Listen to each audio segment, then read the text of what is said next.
Just get the silver while I'm here as well.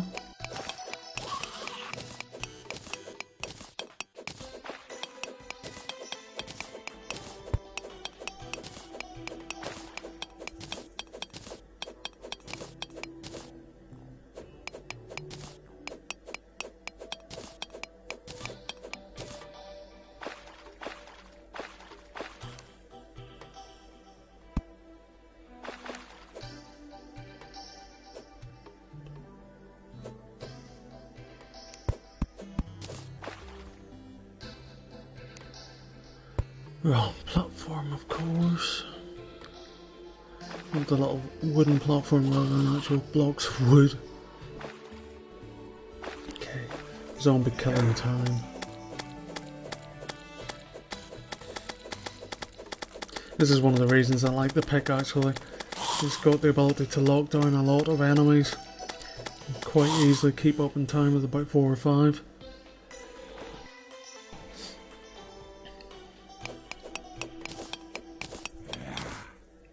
So the first thing when you're digging underwater you'll want to do is to try and dig a little hole in the surrounding area away from the water where you can put a torch. Most of the time you won't be able to put a torch underwater obviously, which makes it a little bit more troublesome. I actually died a couple of times, which is really good for confirming my noob status.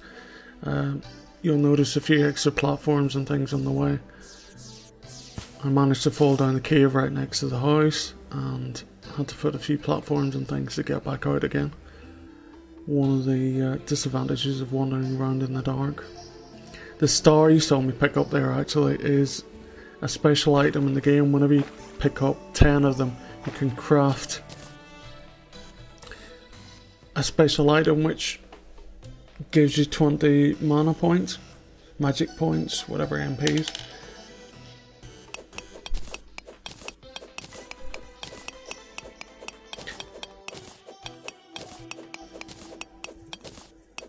So yeah, when you're building underwater, create yourself a little area 3 blocks high where you can walk into, and then proceed to dig upwards a little bit.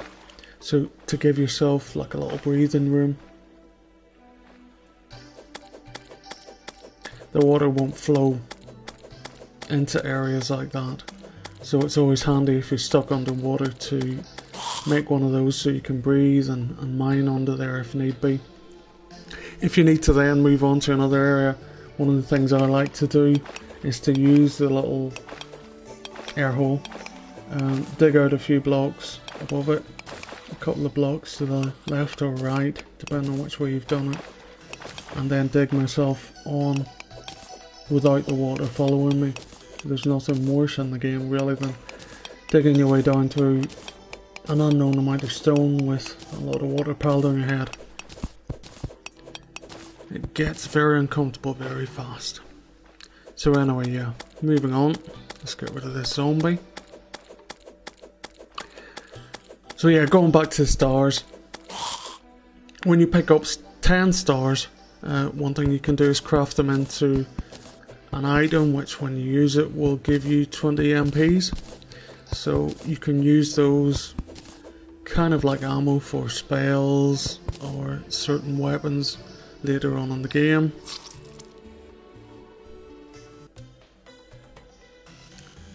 Yeah, okay.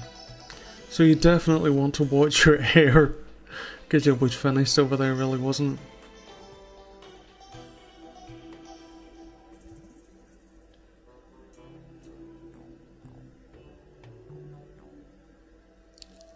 It's one of the problems with trying to record voice while you're playing the game.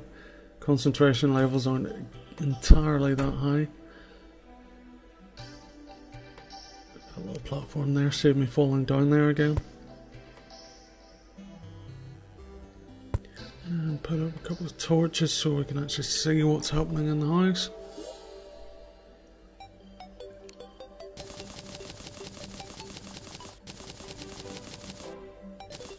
Just pick up a couple of wood blocks.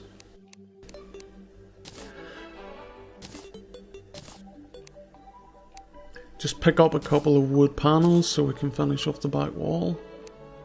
A couple of chairs, and a table. Whenever you create houses in this game, it's always worthwhile putting in a table and chair, unless it's going to be your house. There are quite a few NPCs in the game. Vendors, people to heal you, things like that. And the requirements they need basically are that the house has a door, somewhere to sit, as in table and chairs, light sources, and of course is enclosed, so has a back wall, side walls, roof, all that kind of stuff.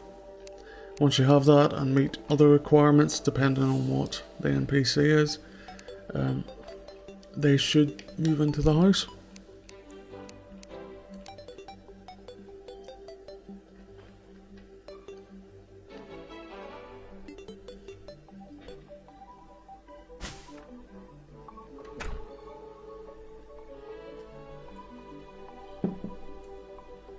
So let's get this roof finished off. Oh, can't colour in still. Oh, okay, at least that's the house mob proof now. Nothing can get in unless I leave the door open, which I normally do.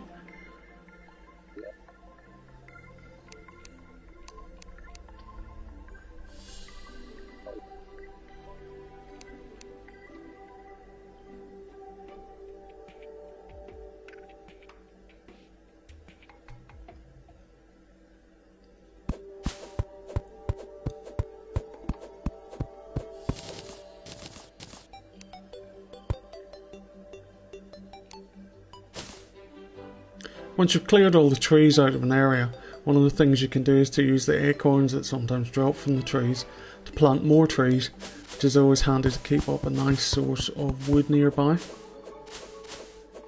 Don't want to go running off halfway across the map just to find yourself a tree. They grow pretty fast as well, so it's not like it's any hardship.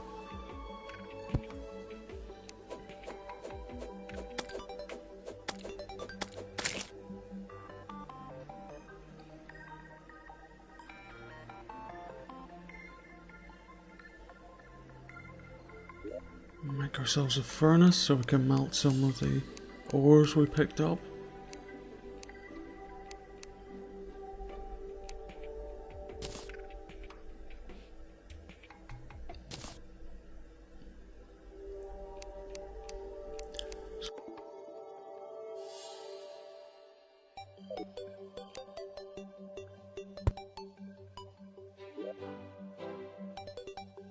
Some gold bars. Some silver ones.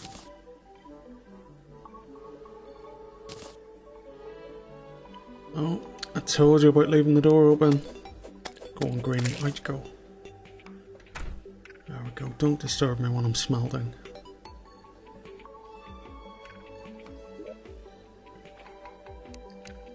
So yeah, let's just finish up these iron bars and copper bars, and then hopefully we can craft something with it. One of the things you're going to want to make pretty early on is the iron anvil.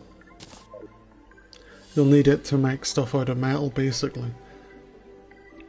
So it's always worth spending your first kind of, well actually it will be the only thing you can make with your first set of iron anyway, so it's worth doing. And now we can make metal items.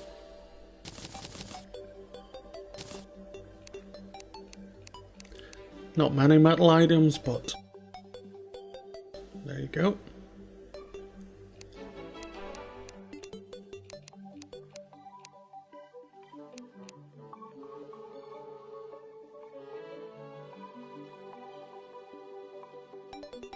I just spotted some iron down in the cave.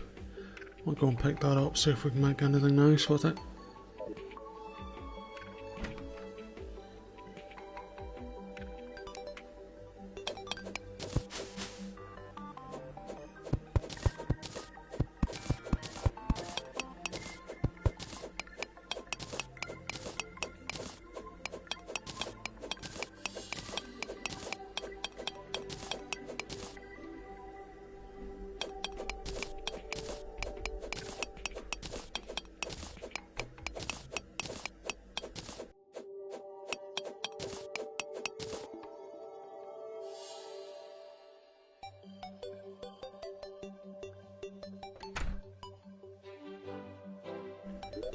And again, smelt down the iron ore to make some bars.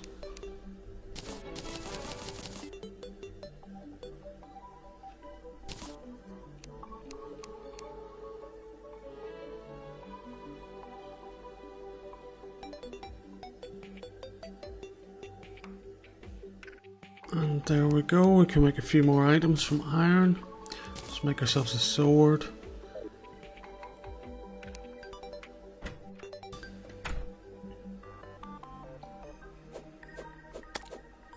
As you can see from the damage, the sword does quite a lot more.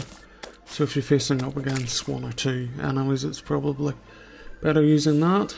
I tend to like the broadsword better than the short sword. The short sword is faster, but it just kind of goes in a straight line in front of you like a dagger, which isn't entirely useful against things like demon eyes that fly around the place. The broadsword tends to give more kind of protection from above. However, the short sword is really good against things which walk along the ground, so really it's a personal choice issue. Just going to remove these items with the hammer and replace them somewhere a bit more sensible. Slightly too big a gap between the items. If they're all in the same area, you can tend to stand in the middle, and the crafting effect from the two either side will apply, instead of having to stand on the table to craft normal items or on the anvil to craft metal items. You can kind of stand in the middle and craft both.